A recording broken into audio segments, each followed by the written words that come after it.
கடவுள் பொய் சொல்ல மாட்டாருன்னு நம்புற ஆள் தானே நீ. அங்க வந்து உண்மையை தெரிஞ்சுக்க.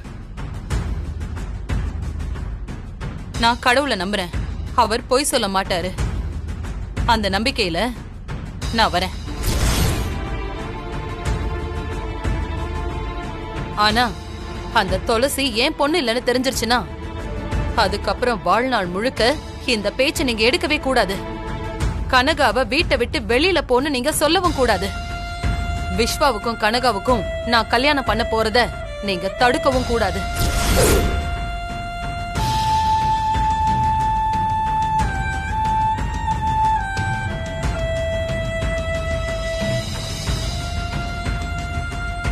இதுக்கெல்லாம் சம்மதம்னா நான் வரேன்.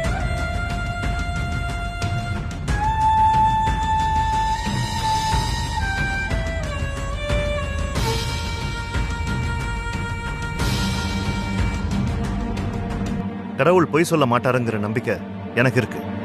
அந்த நம்பிக்கையில சொல்றேன். நீ சொன்னதுக்கெல்லாம் எனக்கு சம்மதம். சரி, அப்படின்னா கோயிலுக்கு வரதுல எனக்கும் சம்மதம்.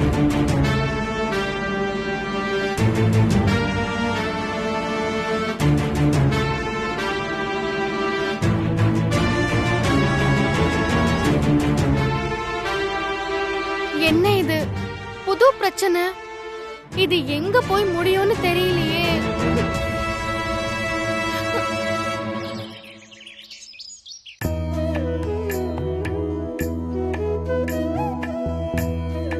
அப்புறம் என்னாச்சு துளசி? நான் ஃபர்ஸ்ட் போனேன்பா. நானும் என் மேல இருக்கிற கோவத்துல தான் விஸ்வா தேவிய கூப்பிட்டு டிராஃப்ட் பண்ண சொன்னான்னு நினைச்சேன். அதுக்கப்புறம் எம்டி கிட்ட பேசினதை வச்சுதான் தெரிஞ்சது என் கையில இருந்த காயத்தை பார்த்துட்டு வேலை பார்க்க விடாம பண்ணான்னு.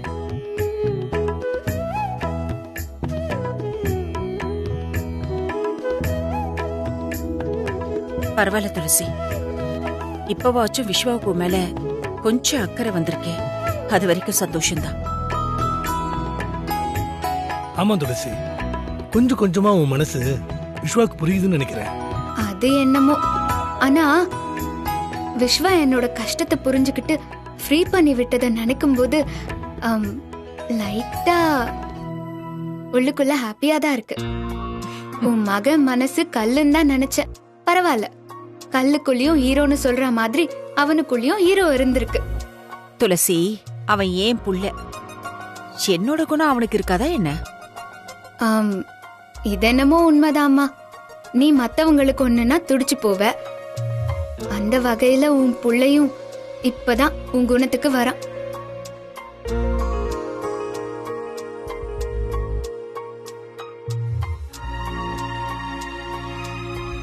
என்னம்மா, ஏன் ஒரு மாதிரி ஆயிட்ட? புள்ள புள்ளன்னு பேருக்கு தான் சொல்றோம், அம்மானு கூப்பிட மாட்டேங்கிறானேன்னு ஃபீல் பண்றியா? அந்த வருத்தம் உள்ளுக்குள்ள இருக்கத்தான் செய்யுது. என்னைக்காவது ஒரு நாள் என் புள்ள என்ன அம்மான்னு சொல்ற நாள் வரும். அந்த நம்பிக்கை எனக்கு இருக்கு துளசி. ஆனா ஆனா என்னம்மா? ஆனான்னு இழுக்கிற என்ன? இப்போதைக்கு விஸ்வாவை பத்தின கவலையை விட பைரவி அண்ணி உன்னை மகளா ஏத்துக்கணுங்கிற தவிப்பு தான் அதிகமா இருக்கு.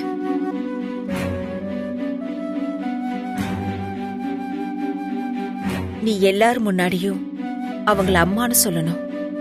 அண்ணியும் உன்னை மகளா பார்க்கணுமா?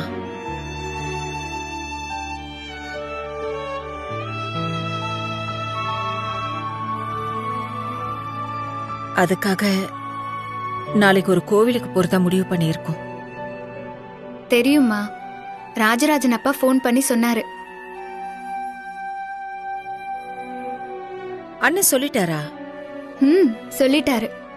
அப்பா சொன்ன உடனே என்னால வர முடியாதுன்னு சொல்ல மனசு வரல. நானும் சரின்னு சொல்லிட்டேன். ஆனா என்ன துளசி, சொல்லு. அம்மா, எனக்கு கோயிலுக்கு வர விருப்பம் இல்லம்மா. என்னம்மா, என்னாச்சு? எனக்கும் மனசுன்னு ஒண்ணு இருக்குப்பா. என் அம்மா என்னை ஏத்துக்கிறதுக்கு இப்படியெல்லாம் பண்ணணும்னு நினைக்கும் போது மனசுக்கு ரொம்ப கஷ்டமா இருக்கு. கோயிலுக்கு போய் அங்க சாமி சொல்லிதான் நான் அவங்க மகன்னு தெரியணுமா? எல்லாம் நான் பண்ண தப்பு. பைரவி அண்ணியோட உயிரை காப்பாத்தணும்னு உன்னை அவங்க கிட்ட இருந்து நான் தான் பிரிச்சிட்டேன்.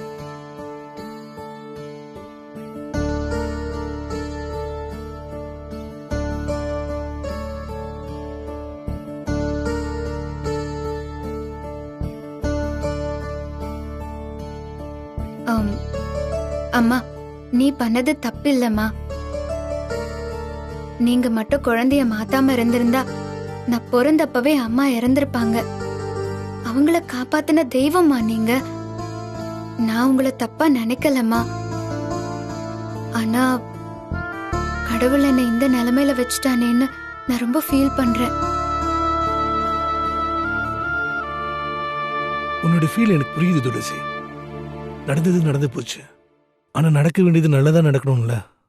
அதுக்காவது எங்களோட கோயிலுக்கு சேர்ந்து வாமா. ஆமா துளசி, எங்க கூட கோவிலுக்கு வா, எல்லாமே மாறிடும். துளசி, நீ வராம இருந்தா இப்ப அண்ணி உயிரை காப்பாத்துனதுக்கு அர்த்தமே இல்லாம போயிடும். அண்ணி கூட கனகாதான் அந்த வீட்டுல இருக்கா. கனகாவால அன்னிக்கு எப்ப வேணாலும் ஆபத்து வரலாம். அதுக்காகத்தான் நாங்க அன்னி கூட உன்னை சேர்த்து வைக்க போராடுறோம். எங்களை புரிஞ்சுக்க துளசி. ஆமாம்மா, நீ மகளா பைரவி பக்கத்திலேயே இருக்கணும். அதுதான் பைரவிக்கு நல்லது. மறுக்காம எங்களோட சேர்ந்து கோயிலுக்கு வாமா. சரிப்பா.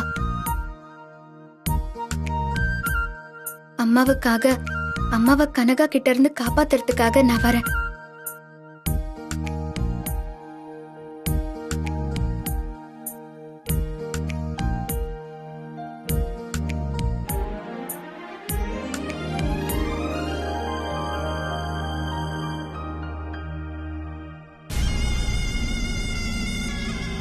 என்ன கனகா சொல்ற? ஆமாங்கா, அத்தை கோவிலுக்கு போனா உண்மை தெரிஞ்சிடுமா. அதனால அப்படி இப்படின்னு பேசி மாமா அத்தைய கோவிலுக்கு அழைச்சிட்டு போக சம்மதம் வாங்கிட்டாரு. அத்தை கோவிலுக்கு போனா துளசிதான் மகன் அத்தைக்கு தெரிஞ்சிடும். இப்ப என்னக்கா நான் பண்றது? நடந்தது எல்லாம் நமக்கு சாதகமா அமைஞ்சிருக்கு. இத வச்சு உன் கல்யாணத்தை முடிச்சிடலான்னு பார்த்தா அவங்க பங்குக்கு துளசிதான் மகன்னு ப்ரூவ் பண்ண கிளம்பிட்டாங்களா? ஆமாக்கா, நாளைக்கு கோவிலுக்கு போய் உண்மை தெரியறதுக்கு முன்னாடி ஏதாவது ஒண்ணு பண்ணணும்க்கா. ப்ளீஸ்க்கா. பண்ணுனா உடனே என்ன பண்ண முடியும்? இங்க பாரு கனகா, இது வரைக்கும் நமக்கு சாதகமா தான் எல்லாமே நடந்துட்டு இருக்கு. அதனால இப்போதைக்கு அவசரப்பட்டு நாமளா எதுவும் பண்ண வேண்டாம். கோயிலுக்கு எல்லாரும் போகட்டும். அங்க நமக்கு ஃபேவரா நடக்குதான்னு பாப்போம். நடந்தா சந்தோஷம். நடக்கிற மாதிரி தெரியலன்னா ஏதாவது பண்ணுவோம். என்ன கனகா, பேச்சே காணோம்? இல்லக்கா, எல்லா டைமும் நமக்கு ஃபேவராவே அமையுமா என்ன? இது கடவுள் விஷயம். நாம பண்ண பாவத்துக்கு கண்டிப்பா கடவுள் நமக்கு நல்லது பண்ணவே மாட்டாருக்கா. எனக்கு என்னமோ கோவில்ல வச்சு அத்தைக்கு உண்மை தெரியும்ன்ற மாதிரியே இருக்கு. நீ சொல்றது கரெக்ட் தான். சரி, அவங்க கோயிலுக்கு போட்டும், என்ன நடக்குதுன்னு பாப்போம். நீ சும்மா மனச போட்டு குழப்பிக்காத. என்ன புரியுதா? ஹலோ கனகா. ஹலோ கனகா, கேக்குதா? சொல்லுக்கா. ஏய், இப்ப எதுக்கு ஃபீல் பண்ற? உனக்கு ஏதாவது ஒண்ணுனா நான் விட்டுருவனா? இங்க பாரு, நாளைக்கு உண்மை தெரியக்கூடாதுன்னு தானே இப்ப எனக்கு ஃபோன் பண்ண. விடு, நான் ஏதாவது ட்ரை பண்ணி பாக்குறேன். நீ ஃபீல் பண்ணாத கனகா. சரிக்கா. சரி, நான் உனக்கு அப்புறமா கால் பண்றேன். சரிக்கா.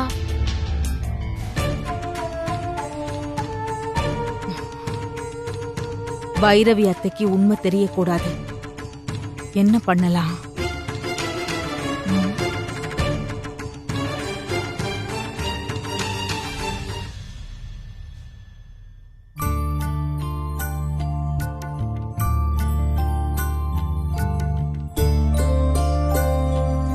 அடிப்பட்ட கையோட இவங்களால வேலை பார்க்க முடியல, ரொம்ப கஷ்டப்பட்டாங்க.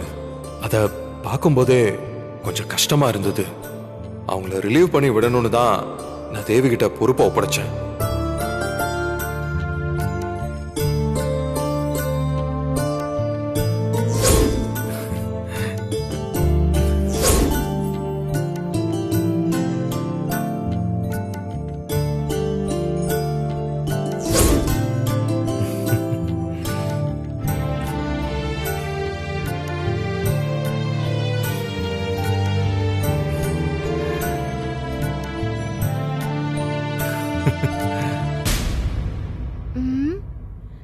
என்ன மாமா தனியா உட்கார்ந்து சிரிச்சிட்டு இருக்காரு? என்னவா இருக்கும்?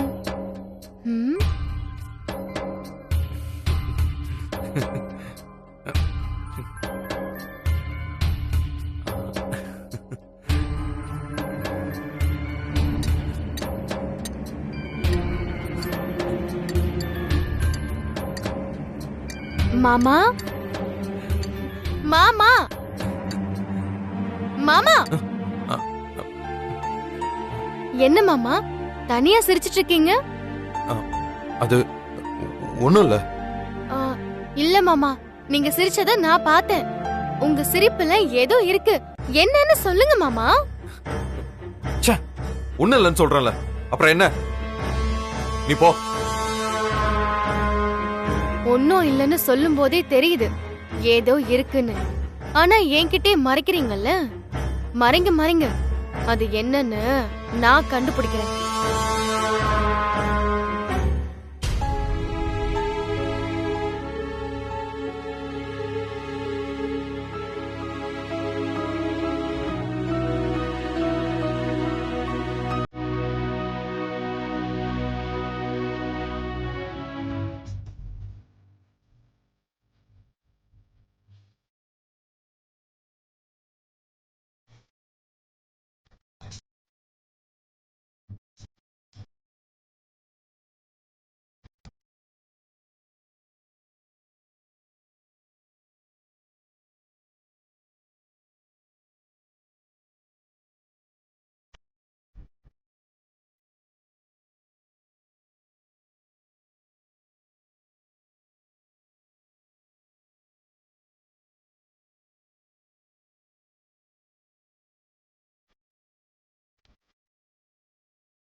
அம்மா, உண்மை என்னன்னு சொல்லிட்டம்மா.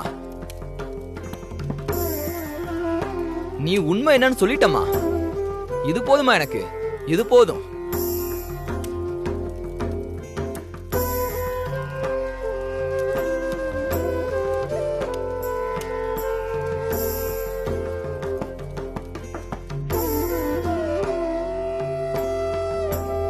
சாமி, சொல்லுங்கம்மா. உண்மை ஒருத்தவங்களுக்கு உணர்த்துறதுக்காக வந்திருக்கோம். அதுக்கான வேண்டுதலை கேட்டப்போ இந்த பூ, தேங்காய், வெத்தலை பாக்கு இத உங்ககிட்ட கொடுத்தா நீங்க எல்லாத்தையும் பாத்துப்பீங்கன்னு சொன்னாங்க. எனக்கு வேண்டுதல முடிச்சு தரீங்களா? கொடுங்கம்மா, முடிச்சு தரேன்.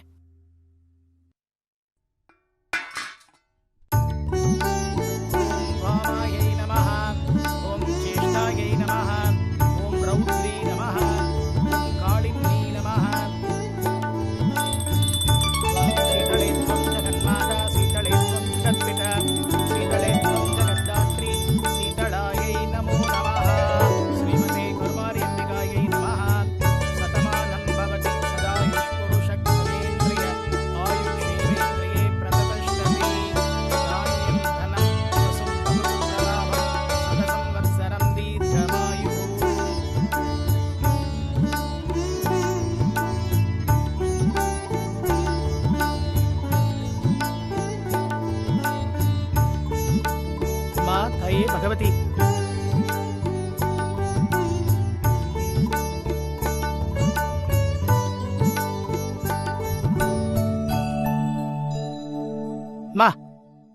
நீங்க வந்திருக்கிற நோக்கம் நல்லபடியா முடியணும்னா அதுக்கு அம்மன் உத்தரவு கொடுக்கணும். நான் இப்ப தேங்காய் உடைக்க போறேன். அதுல பூ வந்திருந்ததுன்னா அம்மன் உங்களுக்கு உத்தரவு கொடுக்க தயாரா இருக்கான்னு அர்த்தம். அப்படி பூ வரலன்னா அவ உண்மையை சொல்ல விரும்பல, நீங்க கிளம்பலான்னு அர்த்தம்.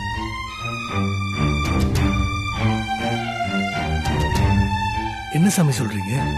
ஆமாங்க, இங்க வர்ற எல்லாருக்கும் அந்த அம்மன் உண்மையை உணர்த்திட மாட்டா. தேங்காயை உடைக்கும் போது பூ வரணும். அப்படி வந்தா தான் உண்மையை தெரிஞ்சுக்க நாம அந்த அம்மன் கிட்ட வேண்டுதலை வைக்க முடியும்.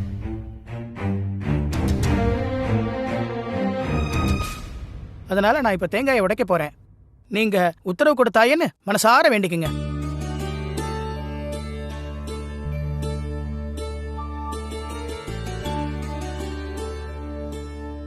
உண்மையை தெரிஞ்சுக்க உத்தரவு கொடுமா.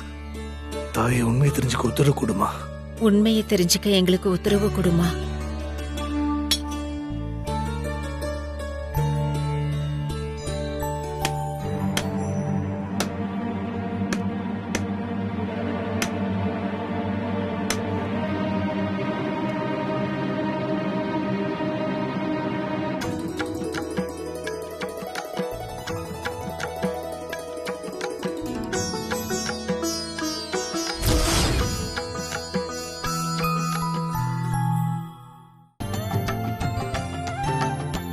உங்க வேண்டுதலை ஏத்துக்கிட்டு உண்மையை சொல்ல அம்மன் தயாரா இருக்காமா.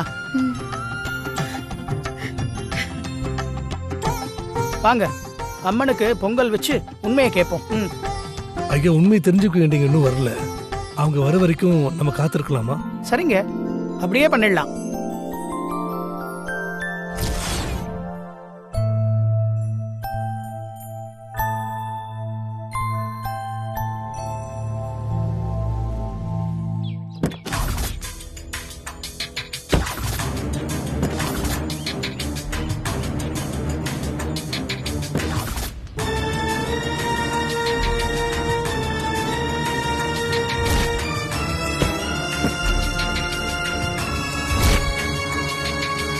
கோவில பார்க்கும் போதே இவ்ளோ பயங்கரமா இருக்கே, இன்னைக்கு உண்மை தெரிஞ்சிடுமோ?